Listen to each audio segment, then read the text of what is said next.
Hey everyone, welcome to this explainer.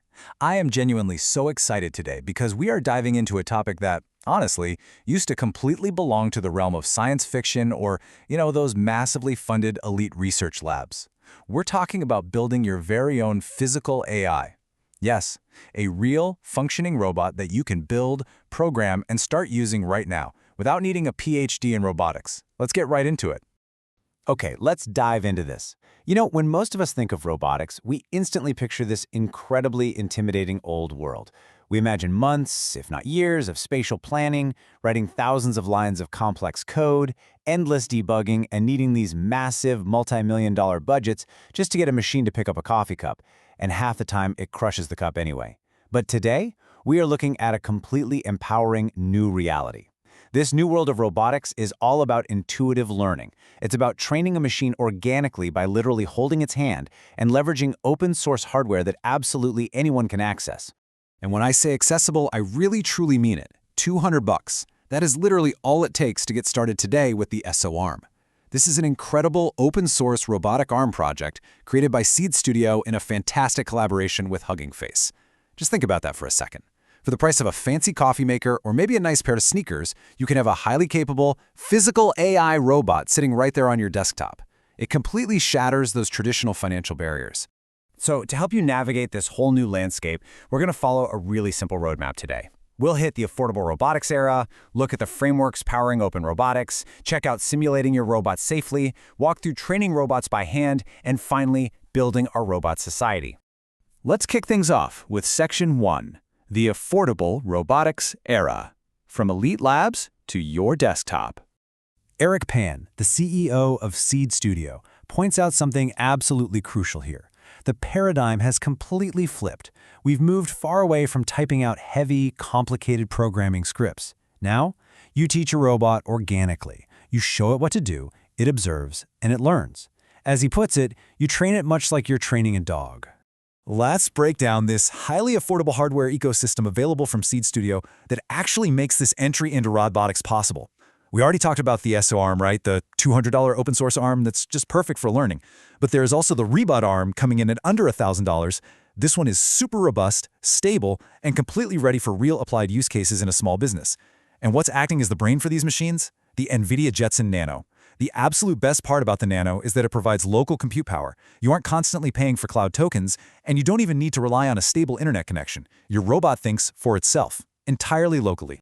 Moving right along to Section 2, frameworks powering open robotics, the software bridging the digital to the physical. So to truly lower the barrier to entry, you need software that does all the heavy lifting for you. Enter LayRobot. This is a real game changer of an open source framework developed by Hugging Face. It packages up the datasets, the models, and the policies all into one unified space for end-to-end robot learning.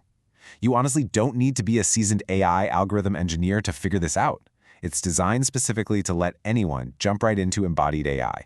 And the innovation in this space just keeps going. Check out OpenClaw. OpenClaw acts as an agentic layer for your robot, meaning it allows you to control your robot arm using simple text chat commands. You can literally open a chat box, type move up 10 centimeters, and the arm just does it. It transforms complex spatial code into plain everyday English. You're basically giving an AI agent a physical body that understands and manipulates the real world based on your text. It's wild. All right, on to Section 3. Simulating your robot safely. Practice makes perfect, virtually. I really want to ask you this directly because it's a super common fear for anyone starting out.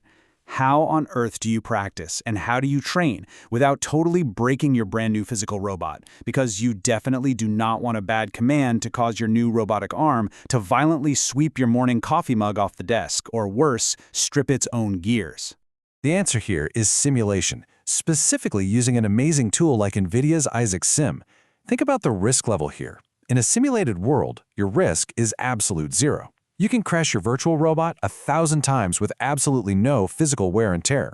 Isaac Sim mirrors the exact models, the precise positions, the actuators of your real robot. This lets you build a secure bridge. You make all your messy trial and error mistakes in the simulation. You safely close that sim-to-real gap, and then you execute the physical tasks flawlessly when you finally deploy to the real world.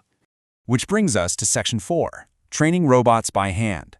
the step-by-step imitation learning process. So if you want to actually train your robot today, here's your practical step-by-step roadmap. Step 1. Set up the robot hardware locally on your workstation. Step 2. Literally grab its hand and physically demonstrate the task you want it to learn, moving it through the exact motions a few times. Step 3. Send that movement data back to train a diffusion model. Step 4. Deploy that newly trained model right onto your Jetson brain. And hey, if it doesn't do it perfectly right out of the gate, no big deal. You just repeat the process and retrain it. You are teaching this thing completely naturally. The crucial mindset to adopt here is this. Treat your robot like a blacksmith's apprentice. You're teaching it organically to assist and augment your work, not to replace you.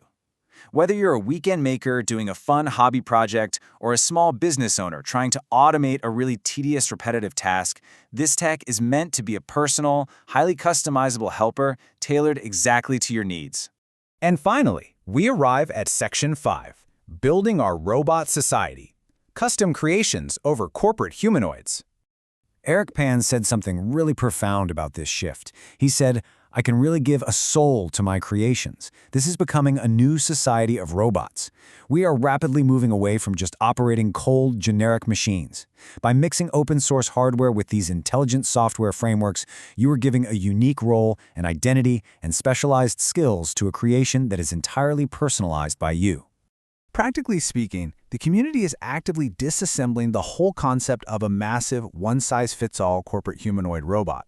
We aren't just sitting around waiting for one giant tech company to build a general robot for all of us. Instead, millions of makers are building specialized heads, specific arms, unique wheels.